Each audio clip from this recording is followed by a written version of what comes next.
अभी तक आपने नीतीश कुमार के राजनीतिक गठबंधनों को जाना है। आज की इस कड़ी में हम उनके बारे में और भी जानकारियां साझा करेंगे। नमस्कार, आप देख रहे हैं हेयर न्यूज। आज हमने मुख्यमंत्री से इस्तीफा दे दिया। ये नौबत हुई है कि ठीक नहीं चल रहा था। आज हमने इस्तीफा दे दिया। अब ये जो भी सरकार थी वो समाप्त कर दिया गया। अब उधर भी लोग हम अलायंस करवाए, क्या क्या करवाने में लगे और कोई कुछ काम ही नहीं कर रहे थे। नीतीश कुमार और इस गठबंधन का उद्देश्य था कि बिहार में विकास, सामाजिक न्याय और धर्मनिरपेक्षता को बढ़ावा दिया जाए और बीजेपी की जो नीतियां बिहार के लोगों के हित के विरुद्ध थी उनका विरोध किया जाए।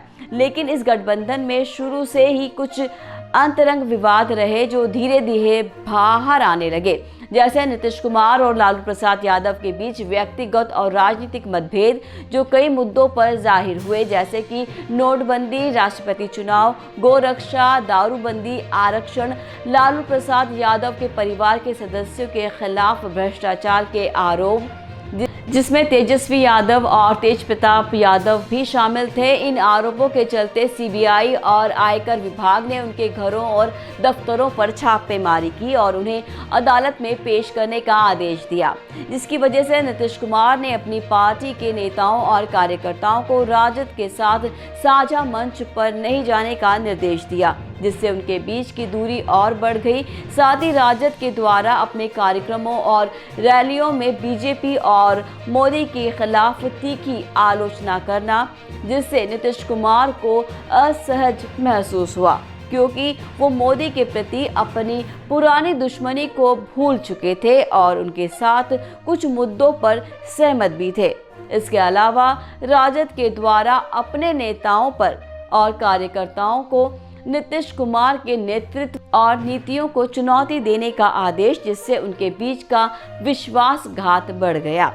इन सब के बीच बीजेपी ने नीतीश कुमार को अपने साथ लेने के लिए कई बार प्रयास किए और उन्हें अपना पुराना साथी बताया। बीजेपी ने यह भी कहा कि अगर नीतीश कुमार एनडीए में वापस आते हैं तो उन्हें मुख्यमंत्री के रूप में स्वीकार करेंगे और उनके साथ मिलकर बिहार का विकास करेंगे। इस पूरे मामले में नीतीश कुमार का रुख बेहद अनिश्चित रहा है। वो अपने गठबंधन साथियों के साथ अक्सर टकराव में रहे हैं और उन्होंने अपनी पार्टी को भी अलग रखा है। वो अपने नेतृत्व को बचाने के लिए कई बार अपने पाले को बदलते रहे हैं और उनके फैसलों को और विकास भ्रष्टाचार के नाम पर जस्टिफाई करने की कोशिश करते रहे हैं। लेकिन उनके इस राजनीतिक खेल ने उन्हें ना तो अपने साथियों का समर्थन दिलाया और ना ही जनता का विश्वास। आपको बता दें कि बिहार में महागठबंधन का अंत जुलाई 2017 में हुआ, जब नीतीश कुमार ने अपने उप मुख्यमंत्री तेजस्वी यादव को इस्तीफा देने की मांग की, जिसे लालू यादव ने खारिज कर दिया। इसके बाद नीतीश कुमार ने अपनी सरकार को खत्म कर दिया और फिर से एनडीए में शामिल होकर बीजेपी के साथ सरकार बनाई। इस फैसले से उन्हें गठबंधन के अन्य साथियों का विरोध और जनता का आक्रोश झेलना पड़ा। उन्हें गद्दार, दल बदलू और विश्वासघाती के रूप में भी देखा गया। इसके बाद बिहार में राजनीतिक स्थिति में कई बदलाव हुए। लालू यादव को चारा घोटाले में कई बार सजा हुई और वो जेल में बंद हो गए।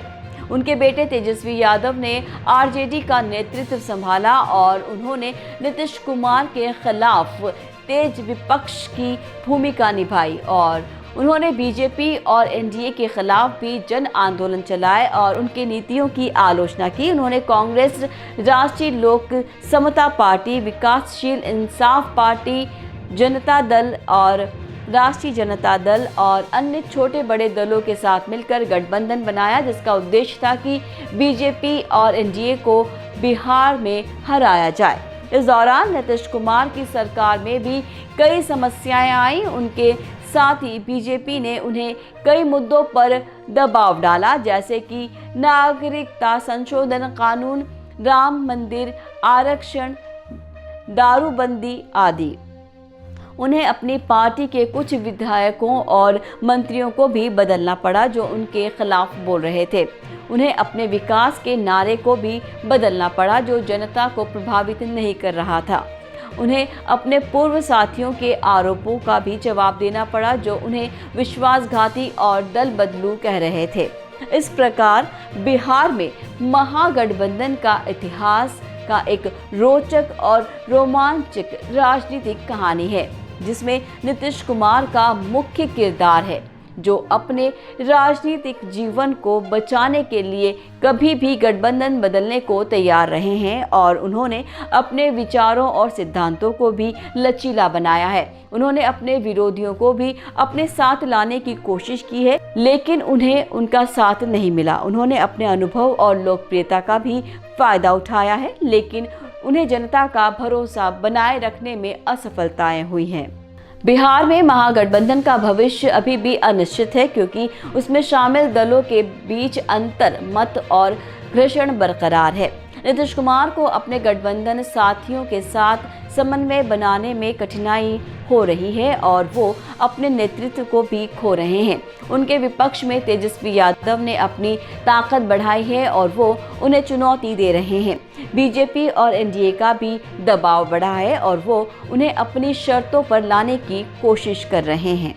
इस तरह नीतीश कुमार का राजनीतिक भविष्य भी अनिश्चित है और वो अपने फैसलों के लिए जिम्मेदार होंगे।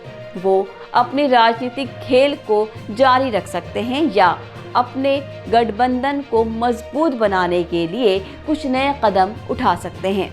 वो अपने विकास के नारों को भी एक नए रूप में प्रस्तुत कर सकते हैं या फिर अपने भ्रष्टाचार के आरोपों को साफ कर सकते हैं। वो अपने विरोधियों के साथ समझौता कर सकते हैं या फिर उनके खिलाफ और तेज हो सकते हैं। वो अपने नेतृत्व को बचाने के लिए अपने स्थान को फिर से बदल सकते हैं या फिर अपने स्थान पर कायम रह सकते हैं।